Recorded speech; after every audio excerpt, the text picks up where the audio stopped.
À cette nouvelle vidéo.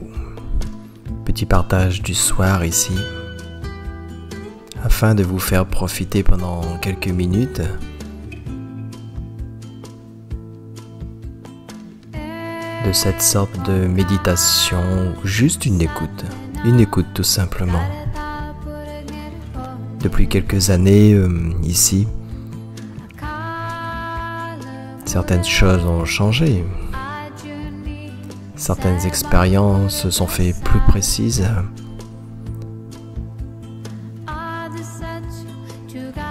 Sur la nature de ce qui est. Certaines choses sont tombées, des croyances, des habitudes, et progressivement une sorte de clarté, une sorte de sensibilité s'est ouverte.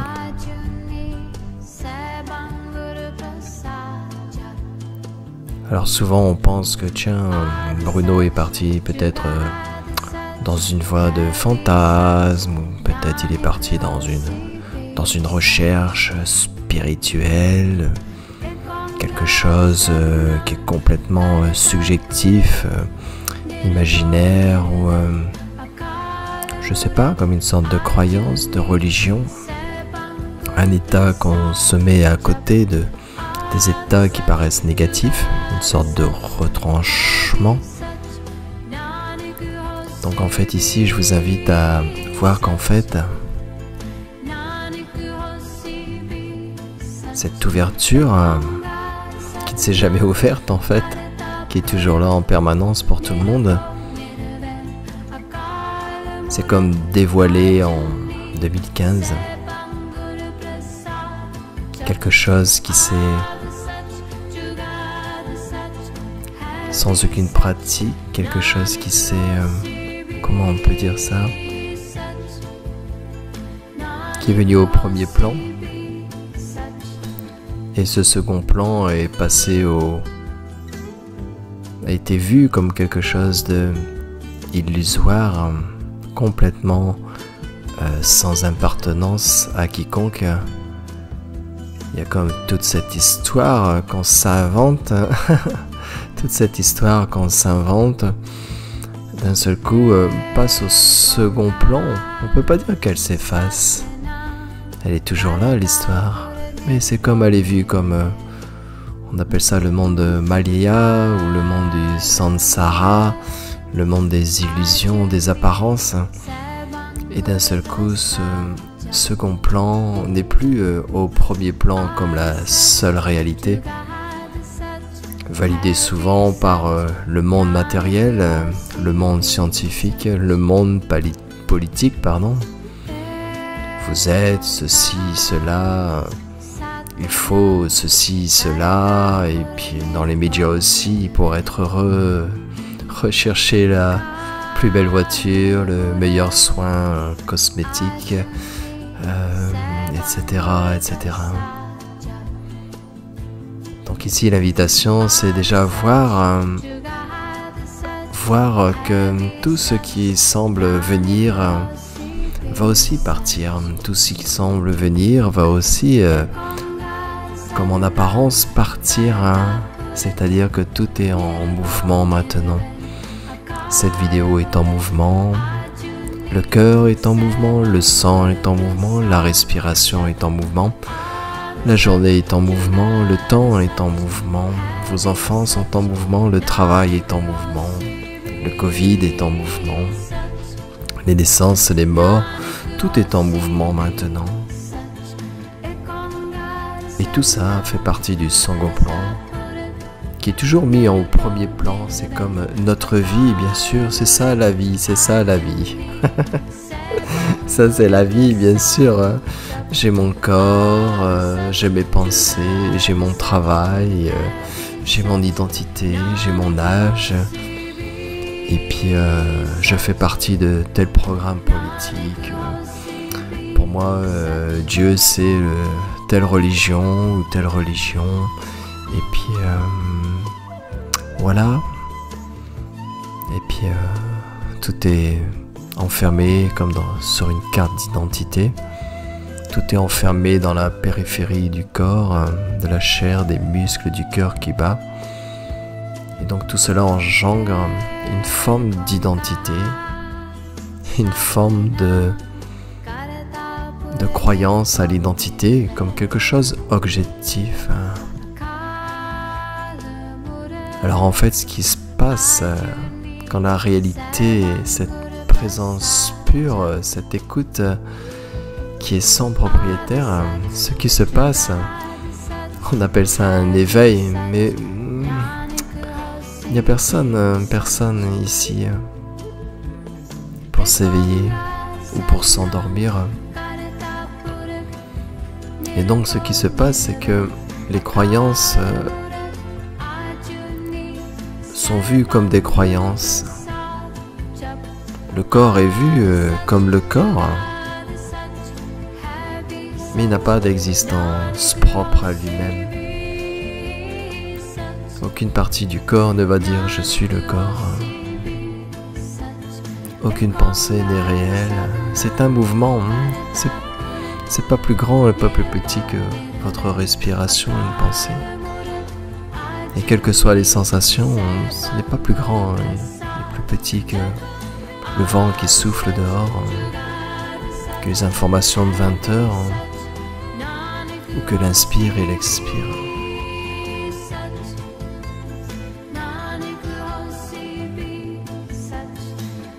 Donc ici, l'invitation, c'est ce qui semble être au premier plan, ce monde d'apparence,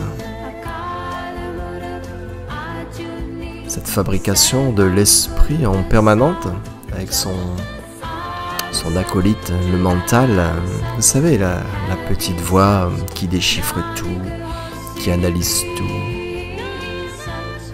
qui va donner ses avis. Vous voyez maintenant sur internet, sur les réseaux, et puis tout avec l'agitation du monde, il y a 7 milliards d'individus, 7 milliards d'avis sur le Covid, sur les actions de la politique, sur les problèmes, sur son voisin, sur ses enfants, sur tout. On a tellement d'avis sur tout. Et on ne se pose pas de questions sur qui est la vie en fin de compte. C'est quoi la vie en fait? Un avis, une préférence, une sorte de personnalité, des traits de caractère. Et on est devenu propriétaire de tout ça. On dit moi je suis corse, donc c'est normal, moi c'est ça, c'est mes racines, c'est ceci, c'est cela. Et moi je suis du Nord, ah non, moi je suis de Marseille, et moi je suis de Paris. Alors vous savez, il y en a même qui se frappent dessus, parce que un match de foot qui se passe à Paris ou à Marseille, oh là là, c'est comme non, moi je suis Marseillais, je serai jamais Parisien. Tout ça c'est des perturbations de l'esprit, des imaginations. Il n'y a rien de tout ça en fait. Il n'y a rien de tout ça. Vous n'êtes ni à gauche, ni à droite, ni devant, ni derrière, ni en haut, ni en bas. Vous n'êtes pas dans une phase en bas. Je suis tout en bas en ce moment. Il m'arrive tellement de choses et puis la planète est tellement en désordre en ce moment. C'est vraiment le souk. Mon moral est tout en bas. Et puis on remet pas en question. On remet pas en question les pensées, les avis, les perceptions seront validées comme liées à une propriété, un propriétaire apparemment qui serait là. Donc l'invitation c'est voir s'il y a réellement un propriétaire maintenant. Qu'est-ce que vous pouvez affirmer de vous-même maintenant, puisque cette vidéo est uniquement maintenant.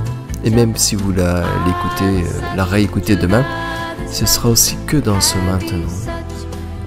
Et peut-être le mental va commencer, ou déjà dit beaucoup de choses depuis le départ. Combien de pensées avez-vous eu depuis le départ de cette vidéo? Combien d'avis? Peut-être combien de lecteurs que j'ai écoutés, que j'ai perdu depuis le début de cette vidéo. Parce que le mental a déjà validé dans la case oui ou la case non. Ici, on ne cherche pas à savoir si c'est ok ou pas pour vous. Le vous n'a pas trop d'importance. Les avis n'ont pas trop d'importance. On ne cherche pas à tomber dans la croyance de Bruno a dit ça, ou dans la croyance de monsieur ou madame ont dit ça hier à la télé, et ceci et cela. Donc soyez sans avis ici, soyez sans direction. Voyez comment être sans avis et ne rien attendre sur un futur qui ne se fera qu'au présent en fin de compte. N'importe quelle page du passé ne s'est faite qu'au présent, n'a toujours été qu'au présent. C'est que de l'imaginaire après, de l'imagination.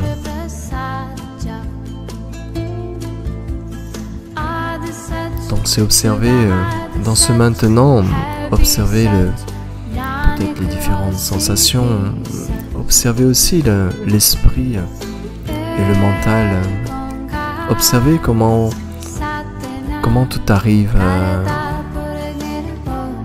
comment vos émotions, elles arrivent.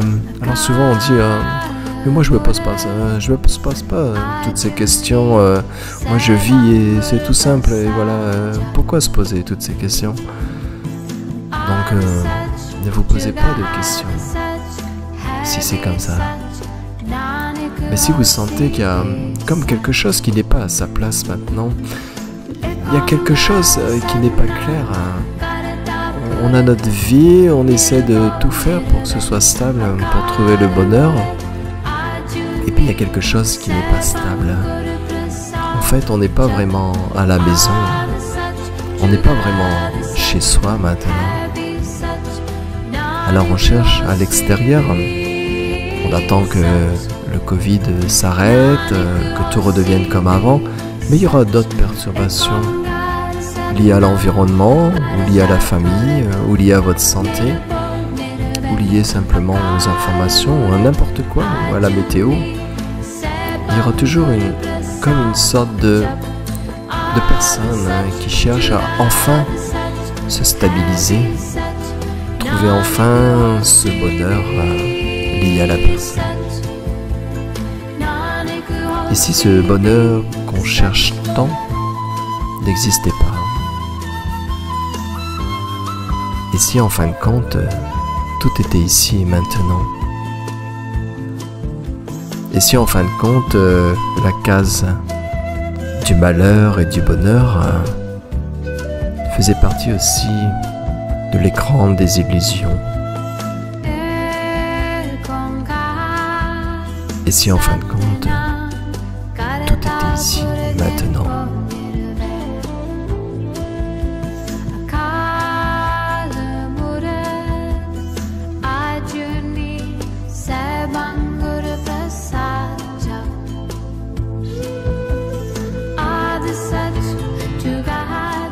Donc observez,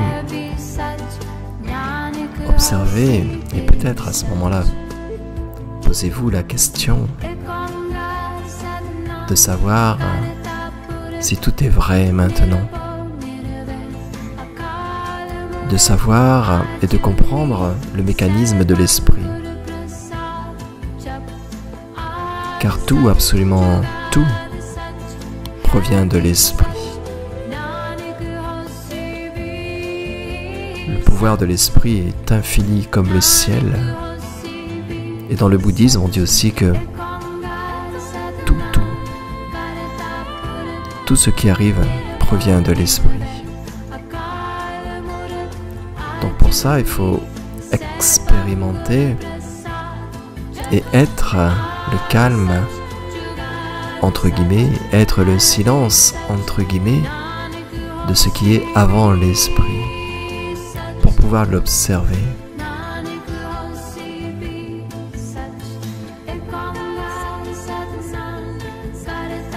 C'est-à-dire de voir la racine des pensées,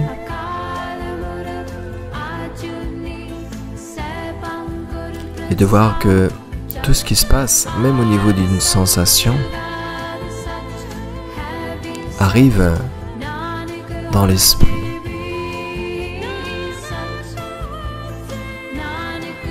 Et le mental, les pensées arrivent et à partir de là, c'est une bonne sensation, c'est une mauvaise sensation. Je vais la mettre d'un côté ou de l'autre, il faudrait que, ou j'aimerais que. Et observer ce mécanisme. Et en observant ce mécanisme, il est comme compromis. Il y a comme une distanciation. Ce mécanisme n'est pas vous. La pensée n'est pas vous. La sensation n'est pas vous. Pourtant, tout semble être là. Mais c'est l'esprit qui met une certaine vérité au sens, aux perceptions, aux sensations, aux pensées.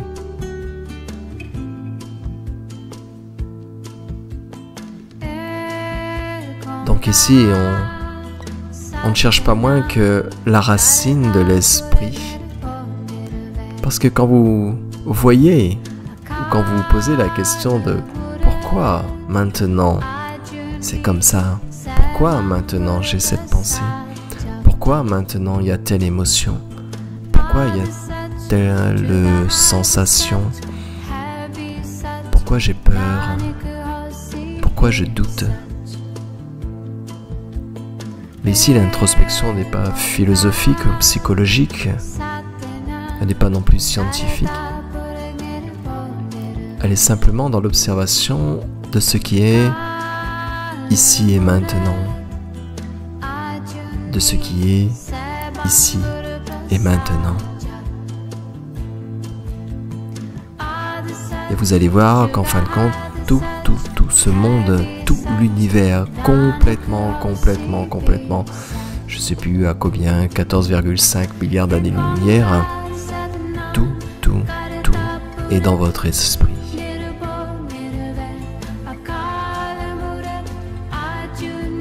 Toute cette immensité, tout est dans l'esprit.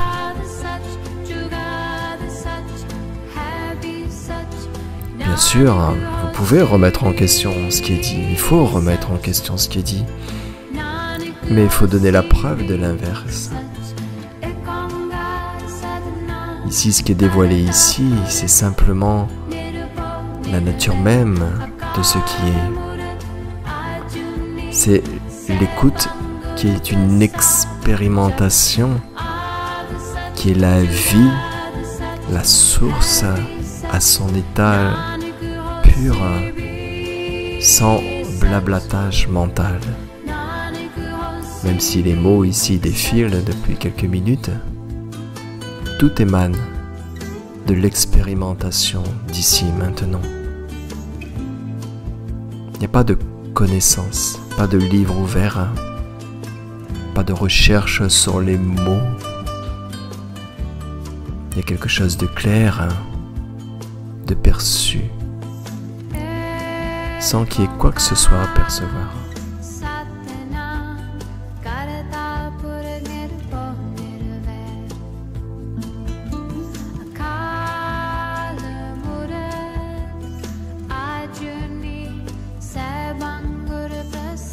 Donc, quelles que soient les directions où vous allez dans votre journée, que ce soit physique ou mentale, quelle que soit l'agitation à l'extérieur ou à l'intérieur, vous allez voir qu'en final, tout se construit dans votre esprit.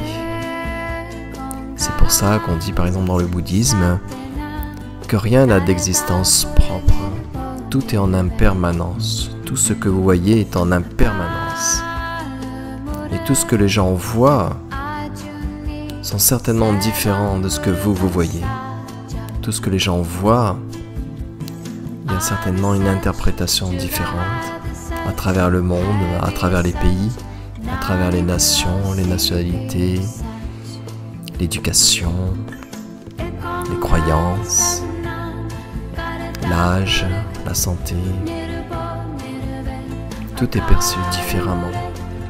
Un enfant a une perception de ce qui est maintenant avec tout ce qui se passe en ce moment avec le Covid, avec le terrorisme, le réchauffement climatique, les différents problèmes, oui, tous les problèmes arrivent bien sûr par l'agitation du monde, mais tout est ensuite construit dans votre esprit.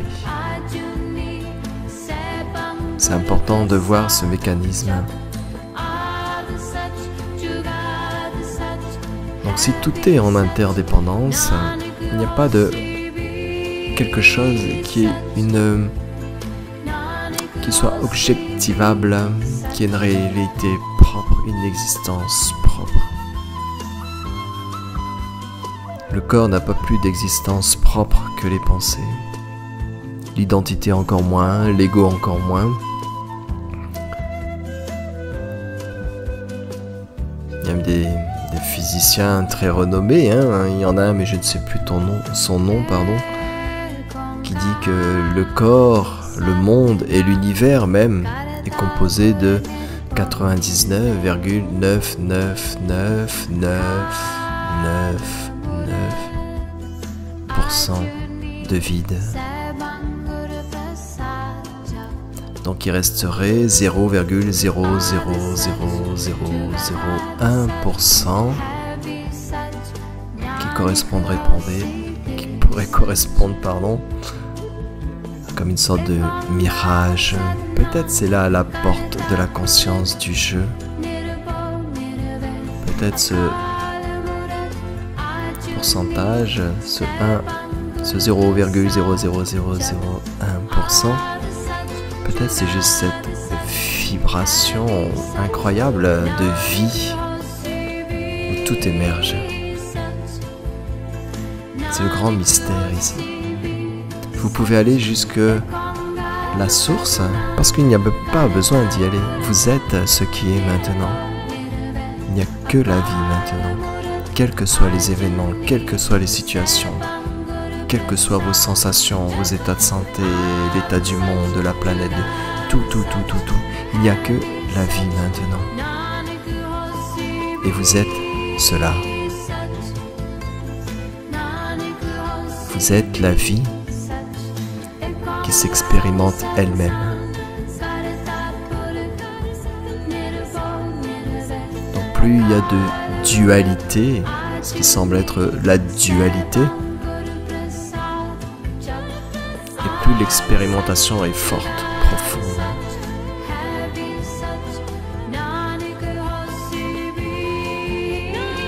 Et vous verrez que même la dualité ou la non-dualité, c'est-à-dire le monde du samsara, des perturbations, de la souffrance, des illusions, et aussi la vue du nirvana, de la vacuité, du vide absolu, de l'amour, vous allez voir que ces deux facettes-là n'ont pas d'existence propre. C'est-à-dire qu'il n'y a plus de mots. La vie est, sans choix, direct, absolu, infini, immuable.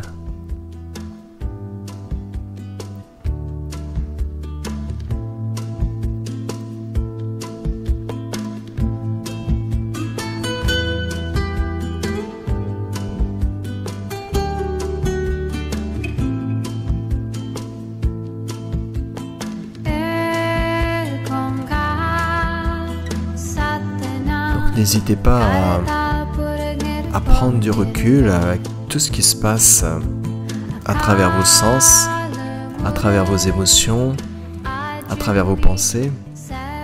Mais prendre du recul, ça veut dire en fait être complètement avec.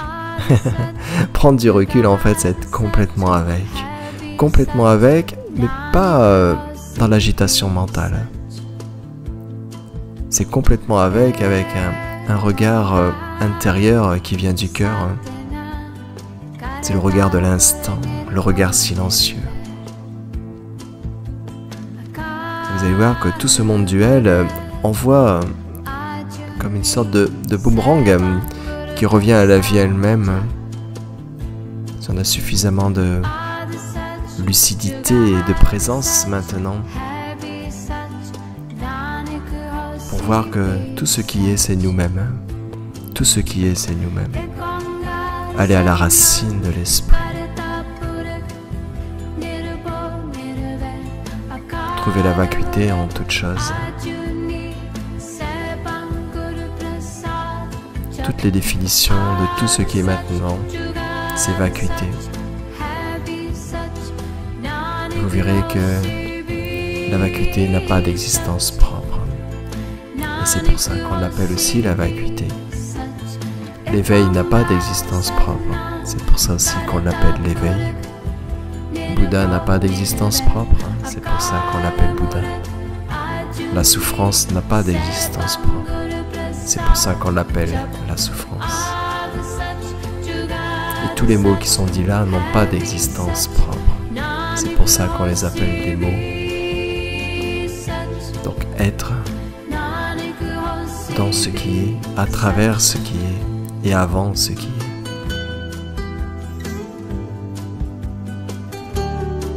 Simplement, ici et maintenant. Simplement, ici et maintenant. Merci pour votre écoute.